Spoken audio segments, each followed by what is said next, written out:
Welcome to the New Media Lab. I am Rob Southgate, your host. Today, we have Omer Khan. Omer is the founder of PrestoPod and a podcaster himself. The reason I have him on today is to talk about ID3 tags. I had found this great article he wrote where he really described what the big podcasts are doing with their ID3 tags and thought, I've got to have him on. Get ready for a good one, folks. Here's Omer Khan. Omer, welcome to the New Media Lab. Finally, we're recording. Here we are. I'm so excited to have you on. Thank you, Rob. I'm really glad to be here too. For the second time, right? For the second time. For those of you that wonder what we're talking about, we just talked for 10 minutes and the recording didn't work. There's some reality for you that are newbie podcasters. It even happens to us. Welcome to the world of podcasting. Right. There are no second takes. Well, actually, there are. So, Omer, we're going to kind of start this conversation all over. I want to fill people in on how I came to find you, and then I'm not going to have quite the same revelation I had when we were just recording, but I discovered some things about you that I want to talk about. First of all, one of my jobs, I own this network with my wife, and one of the things I do is I'm always searching for how do you improve downloads? How do you draw more traffic to the website? How do you tag things? A couple weeks ago, I typed in writing great ID3 tags. And a bunch of people popped up with a bunch of opinions. And the one that really stood out to me was yours. You wrote a blog post called How the Most Popular Podcasts on iTunes Add ID3 Tags. I thought this was fantastic. I mean, it really opened my eyes to a few things. Thank you. You did this for PrestoPod, and I was unaware you started PrestoPod. I did. So before we talk about what PrestoPod is, I want you to tell us about you. What do you do? How did we end up at this point? Sure. So I'm an entrepreneur and fellow podcaster. And previously to that, I spent 14 years at Microsoft in various product leadership roles. Part of that included running the online video business for MSN. And for the last few years there, I was working on the Bing search engine. And I left the company about a year and a half ago to become a full-time entrepreneur. And so there are two parts of my business, or two separate businesses. And firstly, I'm the founder of PrestoPod, which is a software as a service app. We provide a cloud-based content management system to help podcasters plan and organize every episode. And with just one click, we help to publish that content to Libsyn, Stitcher, iTunes. And we also create a show notes page for you on your WordPress site, as well as adding all the ID3 tags, so you don't have to worry about that. And the other business that I'm involved in is ConversionAid, which is centered around a podcast by the same name. And the goal with ConversionAid is to help software entrepreneurs to build, market, and launch successful software products. So I interview mostly founders and CEOs of software companies, and we share their story on where they started, how they came up with the idea for the product, and the journey they took to turn that idea into a successful business. Now, it's funny. I didn't know about PrestoPod, and that's the missing piece to this puzzle. When we were speaking before, people didn't hear that, but I was completely shocked. I'm talking about how I found it on PrestoPod, and I'm singing praises, and then you happen to say, oh, I started that. But ConversionAid, I've actually checked out before, even though I'm not in software, because I believe that great ideas are everywhere. And hearing the journeys that some of these guys have taken apply to content producers and new media people, because let's face it, even that technically could fall under that new media umbrella. So I really do, I think it's a great show, and I think you get really great guests. Thank you. That right there is a lot of fun that I would normally be interviewing you about that. But today, I really do, once we get into this, I really want to find out about ID3 tagging. I want to try to fill people in on what you found, because you did all this research on it. And obviously, you understand more than the average person about it. I've been doing this for almost 3 years, and I had revelations in your article. So before we do that, I want to hear about PrestoPod. Now, I was under the impression when I was looking at it that PrestoPod almost replaced like a Libsyn. Like it was something that created the RSS feed and then pushed everything out. But you're telling me that's not the case. This is more of a tool that you use in conjunction with Libsyn. Is that correct? That's right. I think a good way to think about Prestapod is there are a whole bunch of things that you have to do to publish an episode, and the goal of Prestapod is just to kind of simplify that for you and to make that faster without necessarily becoming a replacement for what you're already doing. So it's designed to work with Libsyn as opposed to a replacement for Libsyn. And the sort of the story behind this is that when I launched my podcast about a year and a half ago, very quickly I realized there were a lot of things that I didn't really enjoy doing, that after you had actually finished recording an episode, there were so many little monotonous, tedious things to do. Open up the file, get an ID3 editor, add the ID3 tags, save those back, upload the file to Libsyn, then grab all the information about my episode title and description and copy and paste that into Libsyn, then go into WordPress and create my show notes page, copy and paste the same information over there. And it just seemed like there has to be a better way to do this. Why am I repeating myself so many times? There's so much potential there for things to go wrong. So I started looking for just some tools to help automate, simplify the process. And, as sort of usually sort of goes, and I hear a lot of entrepreneurs that I talk to on Conversion, they tell me this, they couldn't find anything out there. And so I slowly started building a tool just for myself. How can I publish this content a lot faster than I'm doing right now? And over a period of time, that tool, it sort of evolved and became bigger and did more things. And then when I told about it, they were like, well, can I try it out? And so that's sort of the story behind how Prestapod came about. And in sort of simple terms, what it does is you have a website, you log on, and you can store all your episode information there. So you would create a new episode and you would put in the title, the description, who your guest is, when you're going to publish the episode, any other information that you may want to track about that episode. So even before you've even recorded the episode, it's a great place just to track all that information instead of doing it in an Excel spreadsheet.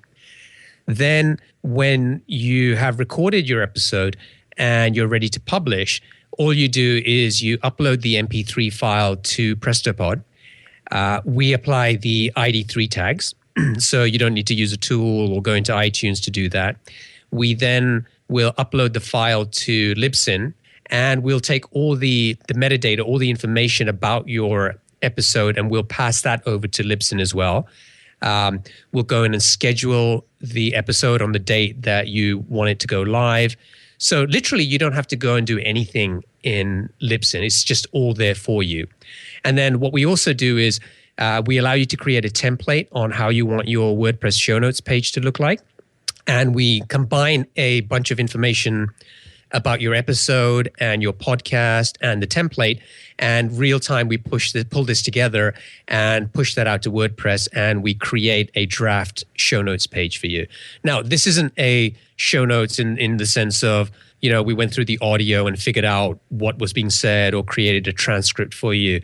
But what we do is we take a whole chunk of information that is very repetitive, that's very easy for computers to deal with, and we create that for you. So when you go into WordPress, you basically have a draft post there. It already has your title, your description, maybe your guest information. It has your player already embedded there.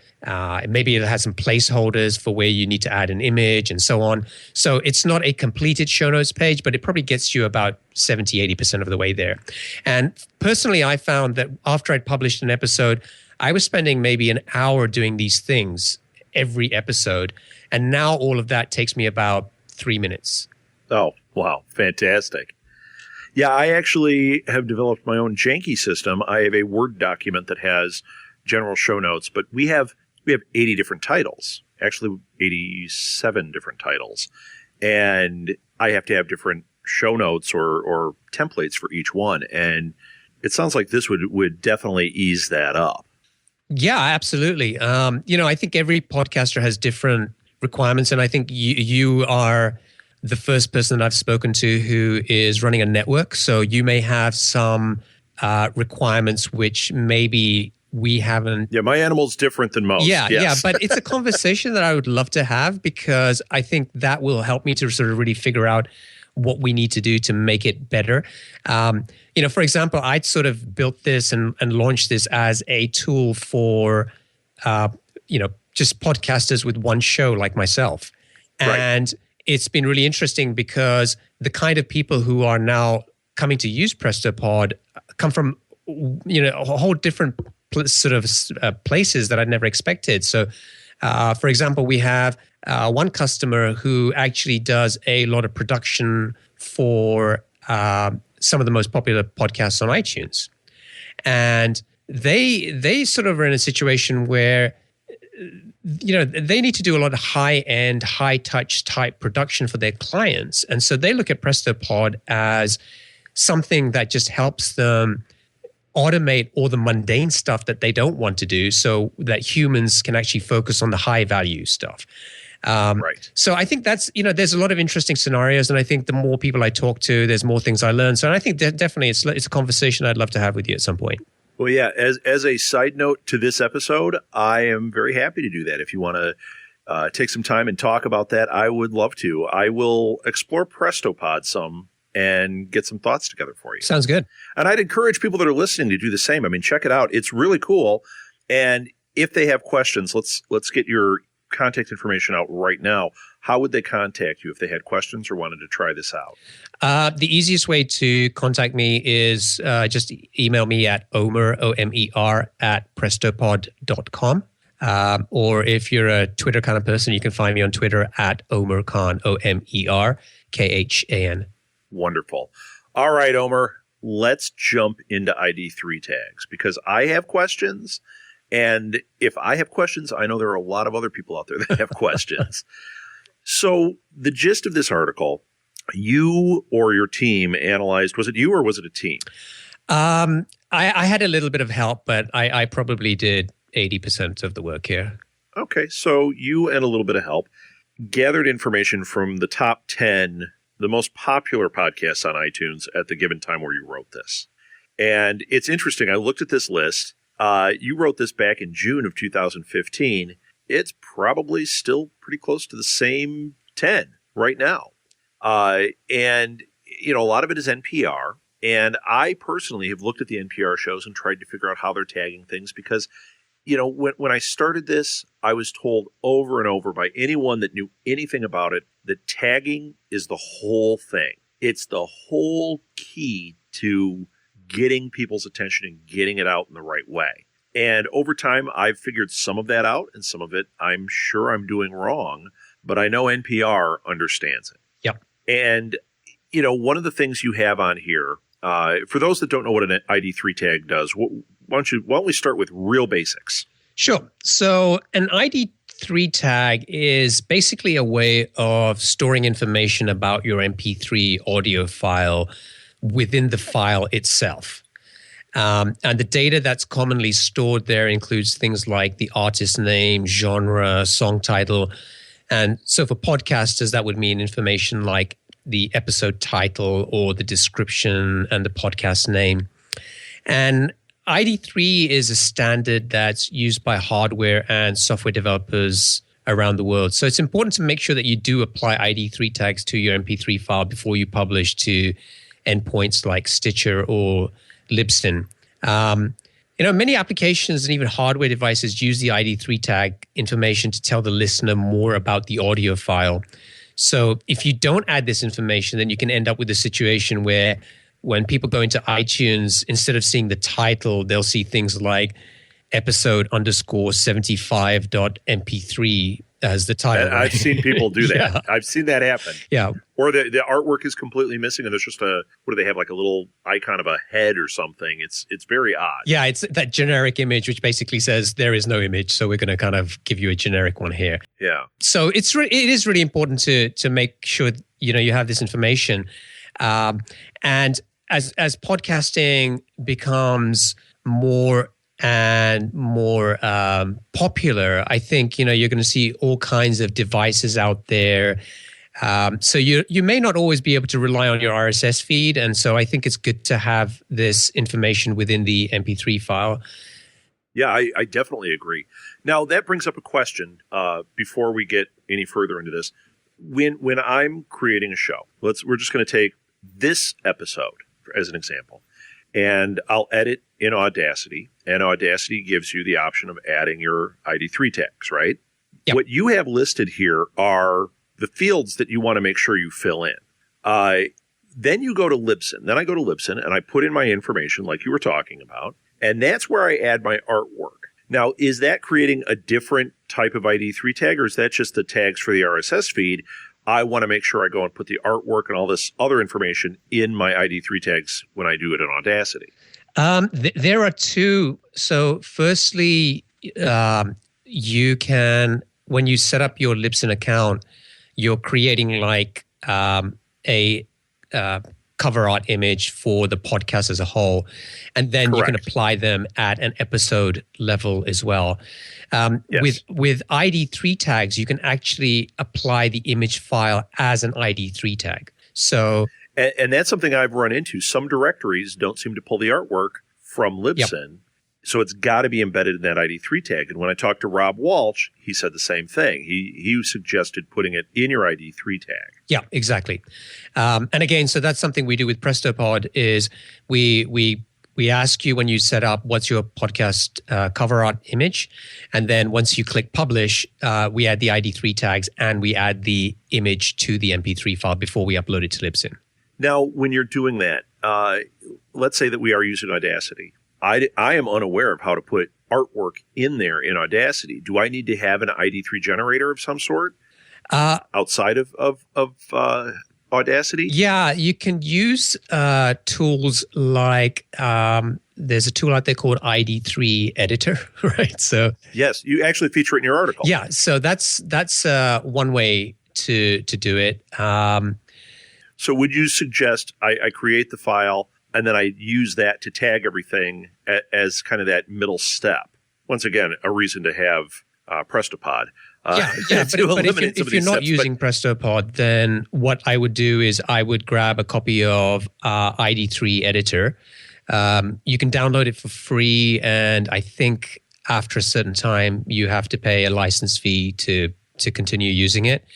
And in there, you basically open up your MP3 file. It'll give you a bunch of fields where you can type in your ID3 tag information, and then there's an option there to upload the JPEG or whatever image file you're using for your see, that's where I've been getting stuck. I didn't have that option, so I just assumed it was going through Libsyn. Oh, right, yeah. That's excellent information. That helps. So in your... I know we're jumping all around here, but I'm going to put a link to this article in the show notes so that people can actually read through it and see some of the research. I want to talk about what some of the conclusions were. Before we get into that, the shows that you pulled from, I just want to list them out.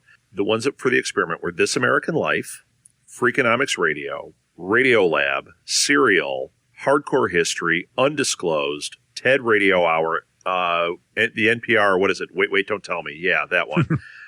Fresh Air, because it doesn't say it in their image. You have to read it. And then Moth, the Moth podcast.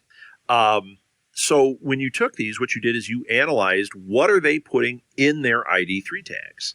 And there are so many different options here. I thought it was interesting that some consistencies. We saw title, artist, album, year, genre.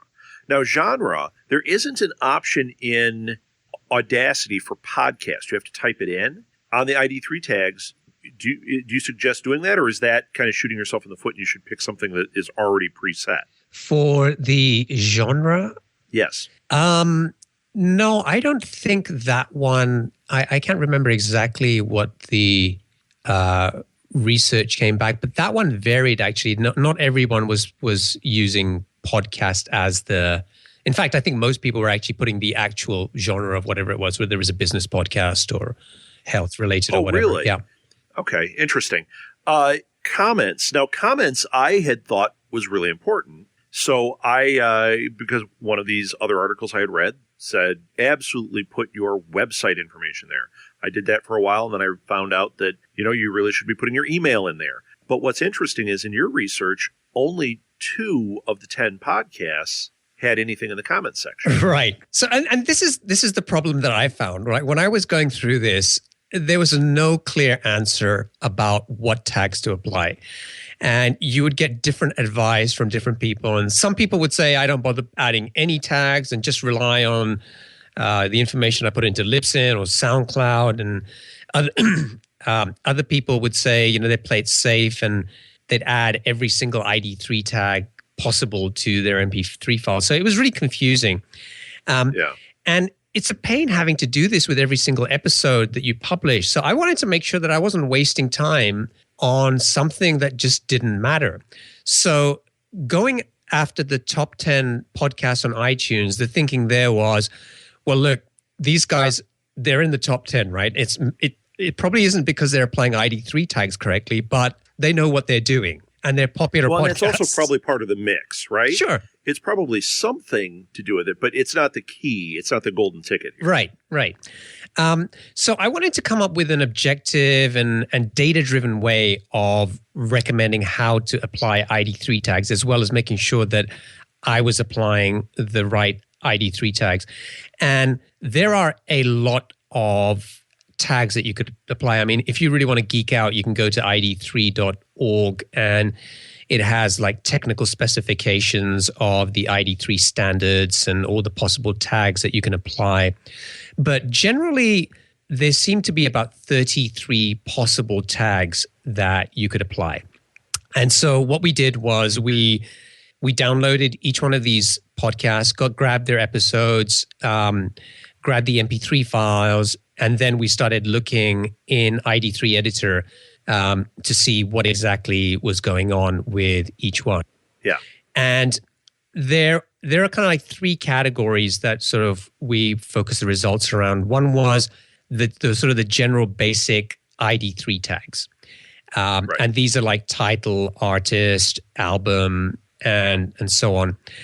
And interestingly enough, there were a lot of people were saying, well, you should put in comments, you should put in the URL of your website or these kinds of things. We found that there were only 6 base ID3 tags that all of these podcasts were using. And that was title, artist, album, year, genre, and adding the cover art image file. They all had a cover art image file applied to the MP3 file. To me, that was one of the most eye-opening things.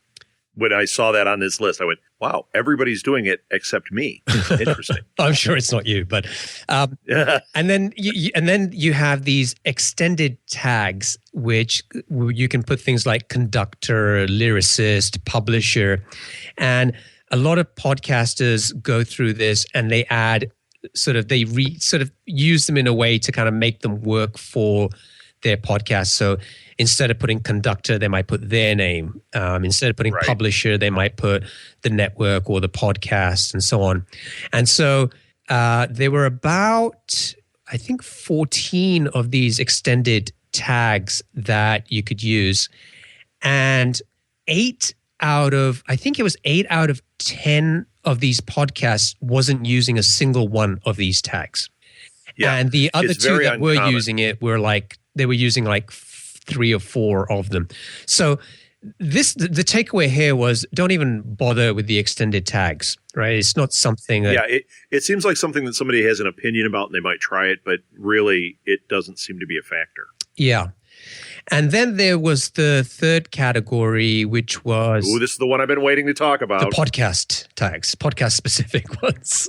Now, where are these? Are these, if you have that ID3 editor, is that an option in there? It is. Where these are? Because these are the 3 I have never seen. So these 3, when you go into ID3 editor and open up your MP3 file, there's actually a little podcast tab. And so you'll see these fields in there. And those 3 fields are identifier, feed, and the description of the show or the episode.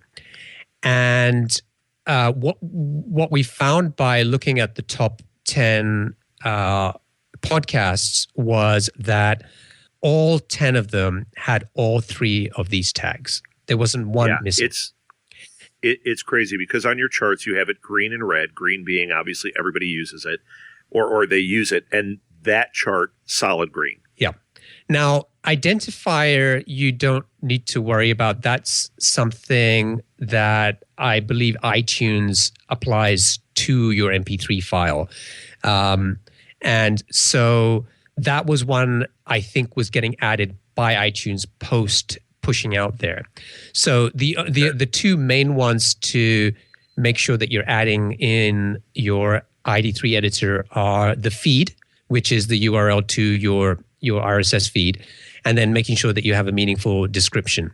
Now, it's not clear where exactly iTunes or other podcast software or devices use this content, but the fact that it's there and it's explicitly called out as a podcast tag, and that all of these top 10 podcasts are using these, it kind of tells you got to make sure that you don't ignore these ones. I totally agree. In fact, when we hang up today, I will be going through the episodes that I edited today and pushing them through and adding these podcast tags and seeing if I notice a difference. And even if I don't, I think I'm going to continue with these because if they're all doing it, this one makes sense.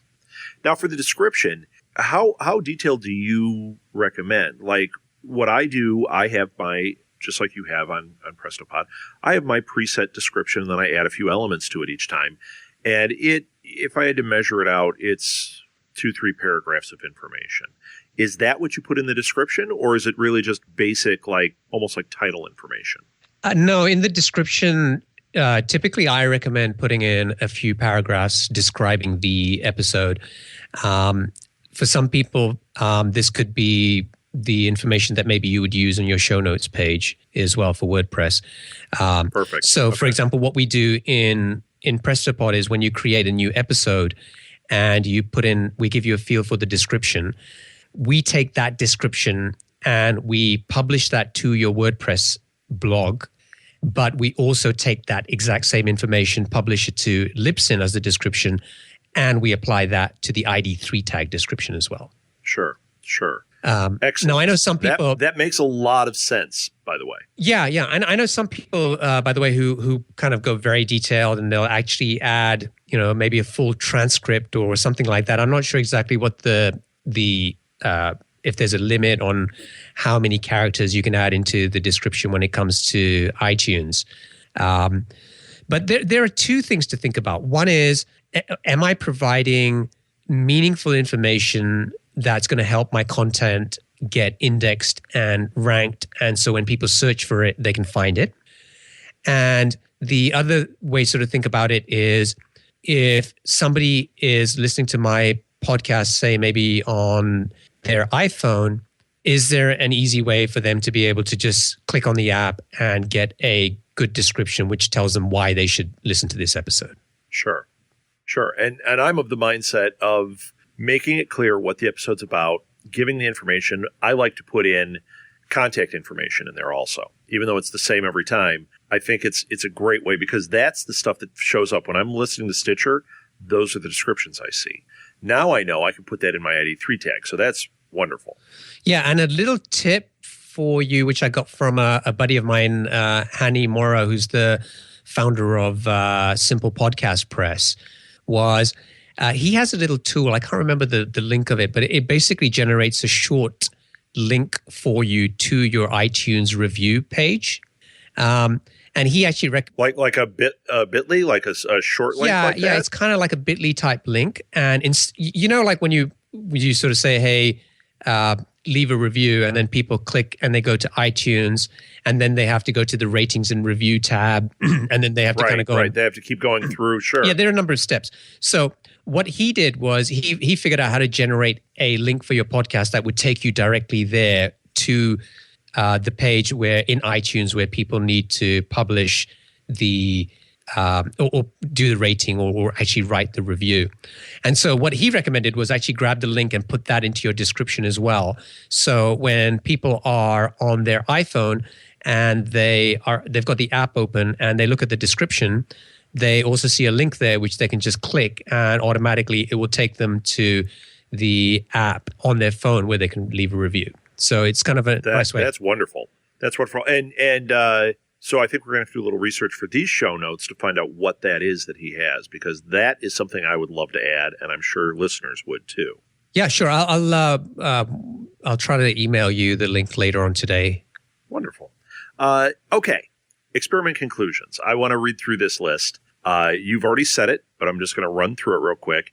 These are what you found based on the top 10 iTunes podcasts, the 8 tags that actually matter. So number 1, we've got title, artist, album, year, genre, cover art, where I'm sadly lacking, feed, and description, where I'm sadly lacking. So this is really great. Like, for me personally, I have copied that 8 and printed it, and it's taped up above my computer. Eventually, I won't have to have it sitting up there, but this will be my checklist that I'm going to do as I'm creating these notes today. So that is really a wonderful list. Is there anything we're missing? Any other tools or ideas that we're missing for this? No, not that I can think of. I think it's, those are the tags. As I said, when you're right. I do have another question, Omer. Sure. I'm the voice of the audience here. You know, with social media, it's really important to have tags, hashtags, and whatever it uses for tagging. Is there a place for that? When you're writing these descriptions, do you advise putting in hashtags or keywords? Do you think that matters? Or do you think it's just in your description itself that it's pulling for the title, the name, whatever you've picked there? What do you think about that? Is there something important that we're missing there? I wouldn't recommend necessarily adding things like hashtags. There are 2 ways to think about this. And as I said earlier, one is make sure that you write good quality information for your listener, for a human being to read and to be able to make use of. And the other side of it is make sure that you're writing good information with keywords for iTunes, which is, I keep saying iTunes. I mean, obviously you can play your podcast in hundreds of places, but the vast majority of traffic for most podcasts come from iTunes. So, let's focus on that. You want to make sure that you're doing everything you can to help your podcast to rank better, to be more searchable. You don't want to be, if somebody searches for whatever your keyword is that your podcast is about, you don't want to be episode or podcast 123 in the list there. Ideally, you want to be in the top 5 because those are the 5 or 6 podcasts with the cover art that are going to show, and most people are going to click on those. Just like on the Google search results, most people will click on the top 3 to 5 links on page 1 of the results that they get. Right. They don't dig very deep. Yeah. And so when you apply these tags, think about it both from a human perspective and a machine perspective in terms of useful keywords, but learn the lessons from Google, right? People have, when it comes to search engine optimization, people who try to game it by going overboard with keywords and keyword stuffing and things like that, they really paid the price where suddenly one night Google updated their algorithm and they lost their traffic overnight because Google identified this as sort of spammy information.